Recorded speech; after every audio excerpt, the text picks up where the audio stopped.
In February of 1978, five young men drove home from a basketball game in California. Their car was found 4 days later, 70 miles in the wrong direction. Stuck in the snow on a mountain road none of them had any reason to be on. One of them was found 3 months after that.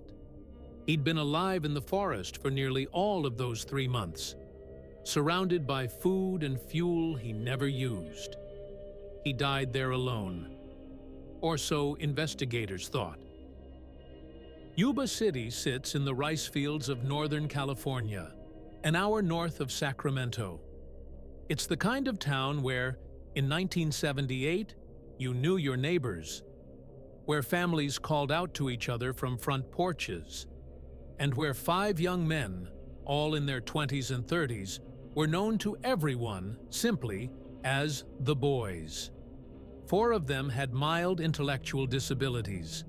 The fifth, Gary Mathias, had paranoid schizophrenia, treated and stable. They played basketball together on a community team called the Gateway Gators.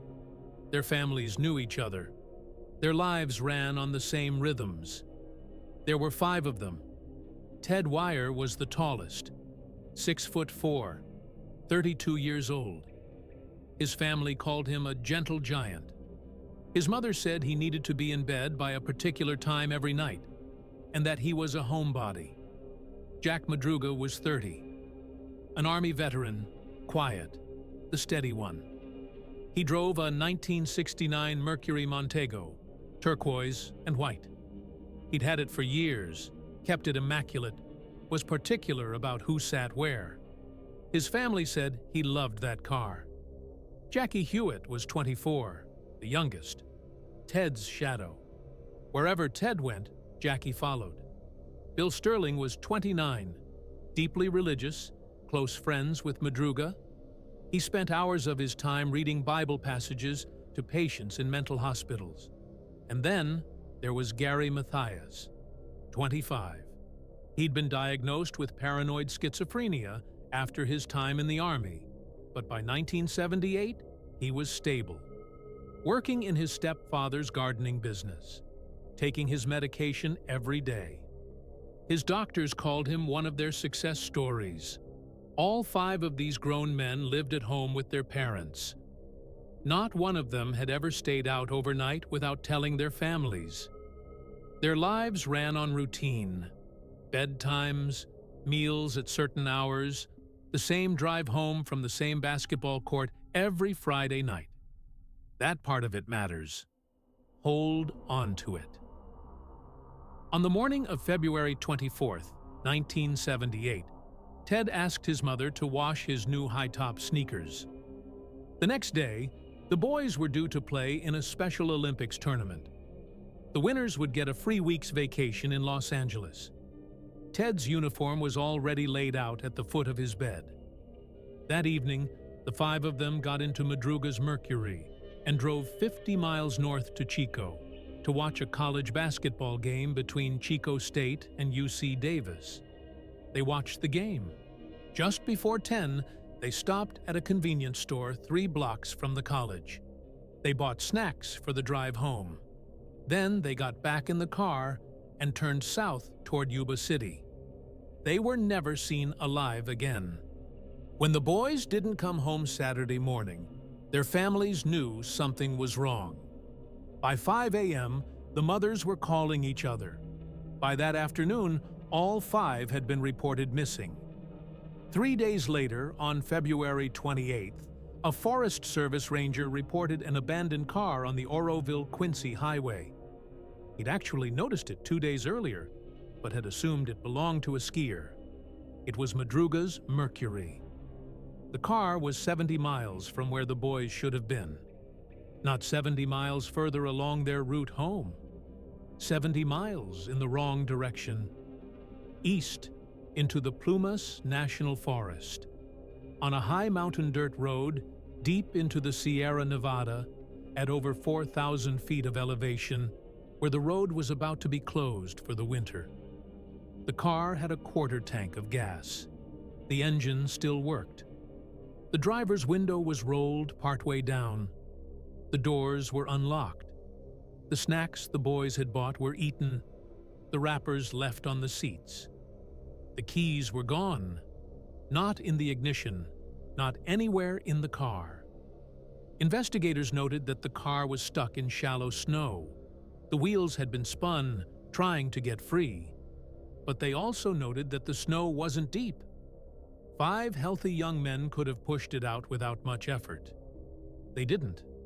Madruga's family had told the police what kind of man he was. He never went up into the mountains. He didn't like cold weather. He would never have driven that Mercury up a road like this in the snow. He would never have abandoned it like this. But he had. Police had one witness. A man named Joseph Shones had been driving up that same mountain road on the night the boys disappeared. Around 11 p.m., he was heading to his cabin. His car got stuck in the snow. While trying to push it free, he had a heart attack. He collapsed back into the driver's seat. And he stayed there, semi-conscious, freezing for the next several hours. What he told investigators when he was finally able to come down off that mountain has never quite fit anywhere in the case file. He said that around midnight, he saw 2 sets of headlights coming up the road behind him. One belonged to a car, the other belonged to a pickup truck. He saw several men get out. He saw a woman holding a baby.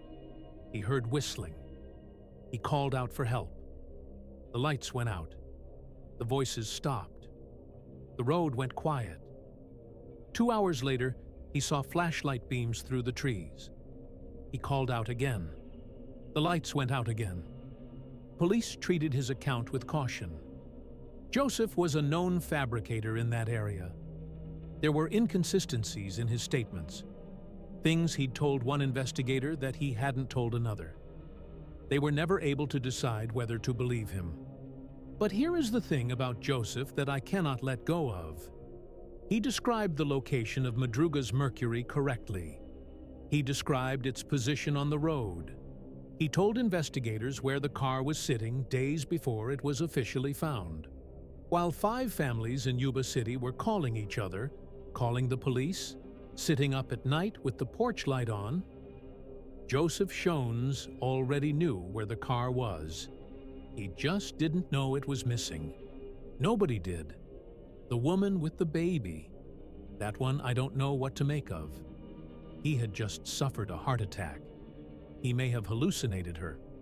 But the rest of his account contains details he had no way to invent, about a vehicle the police had not yet been told about. He was on that road that night. He saw something. A search began immediately. A storm shut the mountain down within hours. By the time the snow let up, the trails had been buried for weeks. Helicopters scoured the forest. Volunteers walked the roads in lines, calling the boys' names. Nothing. The search lasted into March. Then it was scaled back. Then it stopped. The families waited. One of the mothers told a reporter that she had a candle lit in her son's bedroom and that she would not put it out until he came home. Months passed. The snow began to melt. On June 4th, 3 months and 10 days after the boys disappeared, a group of motorcyclists were riding off-road trails deep in the Plumas National Forest. They came across a U.S. Forest Service trailer about 20 miles from where Madruga's Mercury had been found. The trailer was used as a temporary shelter for firefighting crews in summer. In winter, it was supposed to be empty, locked, and waiting. The window was broken. When the riders opened the door, they were hit by the smell. Inside, on a bed, wrapped carefully in 8 bed sheets, was the body of Ted Wire. They identified him by the clothes he'd been wearing the night he disappeared, and by the ring engraved with his name on the bedside table beside him. The autopsy would establish that Ted had been alive in those mountains for somewhere between 8 and 13 weeks before he died. His beard had grown long. He had lost nearly half his body weight, close to 100 pounds. His feet were so badly frostbitten that 3 toes on his right foot and 2 on his left had gone gangrenous. His shoes were missing. He had died of starvation and exposure. The trailer had a propane tank. It was connected to a working stove. All anyone had to do was turn the valve. Nobody did. There were matches. There were paperback books and wooden furniture that would have burned in any fireplace. The trailer had a fireplace. Nobody used it. Outside, in a storage shed, were enough U.S. Forest Service military rations to feed several men for over a year. 31 of those cans had been opened, and opened with a P-38, the small folding can opener that comes standard in military kits. Of the 5 boys, only Madruga and Matthias had served in the army. Only they would have known how to use one. But the rest of the food, in another locker just feet from the first, had never been touched. Ted starved to death, surrounded by food. The food, you can almost understand. Maybe whoever opened those cans was afraid of getting in trouble for breaking in, and decided to take only what was already opened. People do strange things when they're afraid, even when they're dying. But the propane was right there. Right there. Nobody starves to death in a trailer with a working heater unless they don't know it's a heater, or unless something else is happening that none of us has been able to see. And then there is the watch. On the bedside table next to Ted's ring and his wallet, which still contained cash, was a gold watch. Ted's family said it had never belonged to him. It had never belonged to any of the other 4 men either. The watch's crystal, the glass face, was missing. Nobody knew whose it was. Investigators came to a conclusion about the trailer that they did not enjoy reaching. They believed Ted had not died alone. The 8 bed sheets that had been pulled up over Ted's body had been arranged carefully, layered. Ted's hands and feet, by the time of his death, were barely functional. Investigators concluded he could not have arranged those sheets himself. Someone else had wrapped him. Gary Matthias's tennis shoes were found in the trailer, but Matthias was not. Investigators believed that whoever had been with Ted at the end had walked out of that trailer wearing Ted's shoes. They had left a watch behind that nobody could explain, and then they had vanished. Over the following 2 days, more bodies were found. Bill Sterling and Jack Madruga were located several miles from where the Mercury had been left.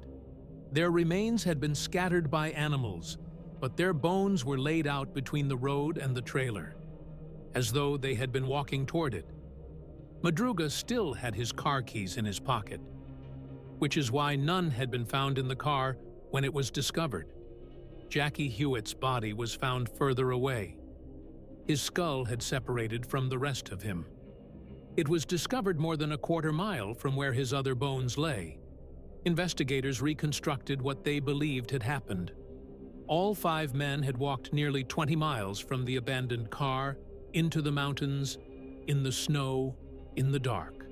3 of them, Madruga, Sterling, and Hewitt, had died on the way. Of the 4 men whose bodies were found, only Ted had made it as far as the trailer, and the evidence inside suggested that Matthias had reached the trailer too, but Matthias was never found. About a quarter of a mile from the trailer, searchers came across 3 Forest Service blankets folded neatly by the side of the road. A flashlight lay beside them. The flashlight was switched off. Folded blankets. 20 miles into a forest, on a road in the snow. Not dropped. Folded. Stacked. Set down beside a flashlight that had been deliberately turned off. That is not the act of someone who is panicking. That is the act of someone who has time, someone who is thinking, someone who is being deliberate. Investigators worked through the obvious explanations. that the boys had taken a wrong turn after the basketball game, that the car had gotten stuck and the men had panicked, that Matthias, perhaps having missed his medication for too long, had become unstable and led the others into the woods. None of these theories explain the trailer.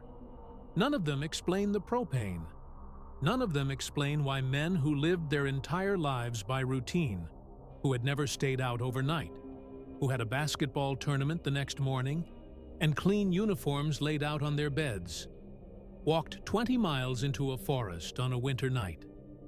None of them explain why they walked past Joseph Shones, who was lying in a stuck car on that same road, freezing, calling out for help. None of them explain the folded blankets. And none of them explain the watch. 47 years on, the theories still circle each other. Some believe the boys were murdered, that someone forced them off the road, out of the car, into the mountains, and that this is why men who had everything to live for walked toward their own deaths. The watch, the missing shoes, the carefully wrapped body, the folded blankets.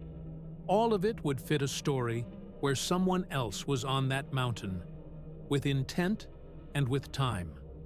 Some believe Matthias had a psychotic break, that he convinced the others to follow him into the wilderness and then walked off into the trees alone. He had been off his medication for at least a day. Schizophrenia can produce extreme paranoia, sudden conviction, the certainty that something is hunting you and you must run. But people who saw Matthias at the basketball game and at the convenience store said he seemed completely normal. Some believe the boys simply got lost, that panic and group dynamics combined to produce a sequence of decisions that, taken individually, no one of them would have made. If they were murdered, where is the killer's evidence? Where is the motive? Why did the boys' families never receive a ransom, a threat, a single phone call?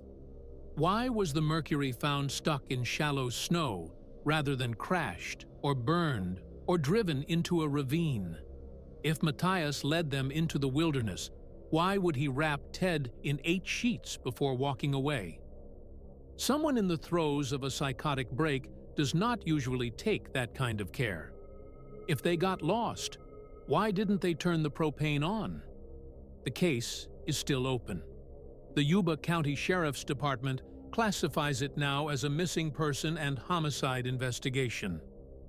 They have stated publicly that they believe Gary Matthias was likely a victim of foul play. They have no suspect. Ted Wyer's nephew was 12 years old when his uncle disappeared. He is in his 50s now. He has been waiting almost half a century for an answer. 5 men drove home from a basketball game in February of 1978. 4 of them died in the mountains. 1 of them was never found. They had food.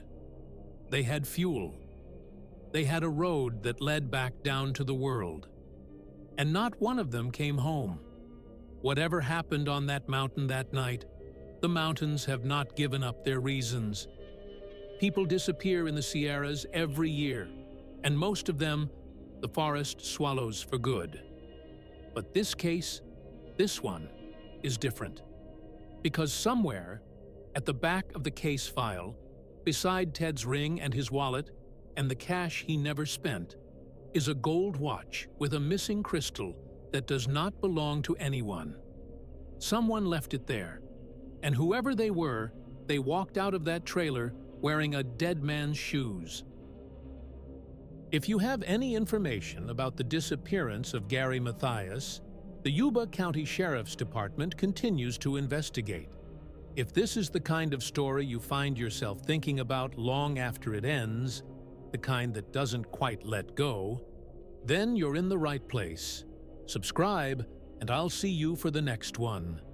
Until then, be careful out there. Some roads should not be taken.